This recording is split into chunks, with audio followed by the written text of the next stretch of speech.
മഴ കുറഞ്ഞിട്ടും ആലപ്പുഴയുടെ താഴ്ന്ന പ്രദേശങ്ങൾ ഇപ്പോഴും വെള്ളത്തിനടിയിലാണ്. സ്കൂളിൽ പോകാൻ കഴിയാത്ത കുട്ടികളും വയോധികരും ഉൾപ്പെടെ നിരവധി പേർ ദുരിതാശ്വാസ ക്യാമ്പുകളിൽ തുടരുന്നു.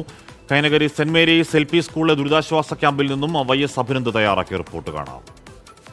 ആലപ്പുഴയിൽ മഴയ്ക്ക് നേരിയ ശമനമുണ്ടെങ്കിലും കുട്ടനാട് ഉൾപ്പെടെയുള്ള താഴ്ന്ന പ്രദേശങ്ങൾ ഇപ്പോഴും വെള്ളത്തിനടിയിൽ തുടരുകയാണ്. ഞാനിപ്പോൾ ഉള്ളത് കൈനകരിയിലാണ്. കൈനകരി ഗ്രാമപഞ്ചായത്തിലെ വിവിധ ഭാഗങ്ങളാണ് ഇത്തരത്തിൽ വെള്ളക്കെട്ടിൽ തുടരുന്നത്. അവർക്കാർക്കും തന്നെ സ്കൂളിൽ പോകാൻ കഴിയാത്ത വിദ്യാർത്ഥികളുണ്ട്, ചികിത്സയിൽ കഴിയുന്ന വയോധികർ അടക്കമുണ്ട്. കൈനകരി ഗ്രാമപഞ്ചായത്തിലെ ഒരു ദുരിതാശ്വാസ ക്യാമ്പിലെ നേർക്കാഴ്ചയാണ് നമ്മൾ കണ്ടുകൊണ്ടിരിക്കുന്നത്. ഇവിടെ കൈക്കുഞ്ഞ് മുതൽ ഏതാണ്ട് 80 വയസ്സ് പ്രായക്കാരായിട്ടുള്ള ആളുകളൊക്കെ ഇപ്പോഴും ദുരിതം അനുഭവിക്കുകയാണ്.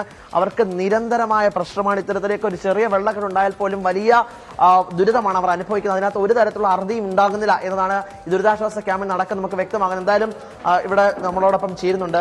ഇതെല്ലാ വർഷവും ഇത് തന്നെയാണ് തുടരുന്നത്. എല്ലാ ദിവസവും ഇത് തന്നെ കളി. ഞങ്ങൾക്ക് വെള്ളമാണ് ഞങ്ങളുടെ ആഹാരം. വെള്ളമേ ഉള്ളൂ ഞങ്ങൾക്ക് ആഹാരം. അവർ വരുന്ന കൊട്ടക്കണക്കിന് കൊണ്ടുവരുന്നതെന്ന് പറഞ്ഞിട്ട് ഇതുവരെ ഈ മുട്ടക്കുഞ്ഞുങ്ങൾ 5-6 ഉണ്ടല്ലോ ഇവിടെ, അവർക്ക് ഓരോ ബിസ്ക്കറ്റ് കൊണ്ട് കൊടുക്കേണ്ട കടമയില്ല ഈ വരുന്നവരുവന്ന്. ലഘുഭക്ഷണം പോലും ഇവിടെ നിന്നും ലഭിക്കുന്നില്ല എന്നാണ് ഈ ദുരിതാശ്വാസ ക്യാമ്പിലുള്ളവർ വ്യക്തമാക്കുന്നതിലും വാർഡ് മെമ്പർ ചേരുന്നുണ്ട്. ഈ ലഘുഭക്ഷണം ഉൾപ്പെടെ ഉറപ്പാക്കുന്നില്ല എന്നുള്ളൊരു പ്രശ്നമുണ്ട്. വെള്ളക്കെട്ടിന് ശാശ്വത പരിഹാരമാകുന്നില്ല എന്നൊക്കെ പറയുന്നുണ്ട്. അപ്പൊ എന്താണ്? വെള്ളക്കെട്ടിന് പരിഹാരമില്ല. കാരണം നമുക്ക് സാധാരണ നമ്മൾ അനുഭവിക്കുന്ന ഒരു സമയമായിട്ടില്ല. ഇത് കൂടുതൽ നേരത്തെയാണ് ഇപ്പം മഴവെള്ളം എത്തിയിരിക്കുന്നത്.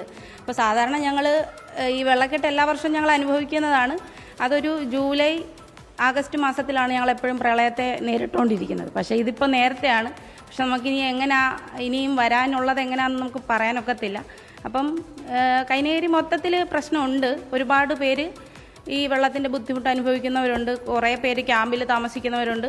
നിരവധി പാടശേഖരങ്ങൾ മടവീഴ്ച ഉണ്ടായിട്ടുണ്ട്. അപ്പം അതിൻ്റെ ചുറ്റും താമസിക്കുന്നവരെല്ലാം ഒരുപാട് ബുദ്ധിമുട്ട് അനുഭവിക്കുന്നവരുണ്ട്. അപ്പം നമുക്ക് ഇനി എങ്ങനെ ആയിരിക്കുമെന്നുള്ളതിനൊരു ഉത്തരം നമുക്കില്ല. അതാണ് വ്യക്തമാക്കുന്നത്. കുട്ടനാട് MLAക്കെതിരെ വലിയ പ്രതിഷേധമാണ് ഇവിടുത്തെ ദുരിതാശ്വാസ ക്യാമ്പിൽ ഉള്ളവർ ഉയർത്തുന്നത്. നേരത്തെ തന്നെ നമ്മൾ കണ്ടതാണ്. ഈ കൈനകരി, നെടുമുടി ഉൾപ്പെടെയുള്ള പ്രദേശങ്ങളിലേക്ക് നമ്മൾ സഞ്ചരിക്കുമ്പോൾ കുട്ടനാട് MLAക്കെതിരെയാണ് പ്രതിഷേധം വരുന്നത്. ഈ പുറംബണ്ട് നിർമ്മാണം കൃത്യമായി ശക്തമായി നടക്കുന്നില്ല എന്നൊക്കെയാണ് പറഞ്ഞത്. അവർക്ക് ഇതൊരു തീരാ ദുരിതമായി മാറിയിരിക്കുകയാണ്. എല്ലാ വർഷവും ഇത്തരത്തിലേക്ക് ഇനി ദുരിതം അനുഭവിക്കാൻ കഴിയില്ല. എന്തെങ്കിലും തരത്തിലുള്ള ഇടപെടൽ അതുണ്ടാകണം. ഈ കുട്ടനാടിനെ സംബന്ധിച്ചോളം ഒരു ചെറിയ മഴ പെയ്താൽ പോലും വലിയ വെള്ളക്കെട്ട് അനുഭവപ്പെടുന്ന സ്ഥലമാണ്.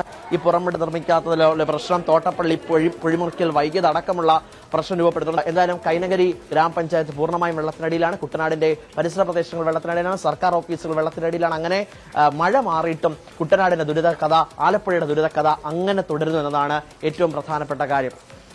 കൈനകരിൽ നിന്നും ഷിബിൻ ബഷീറിനൊപ്പം YS അഭിനന്ദ്, 24.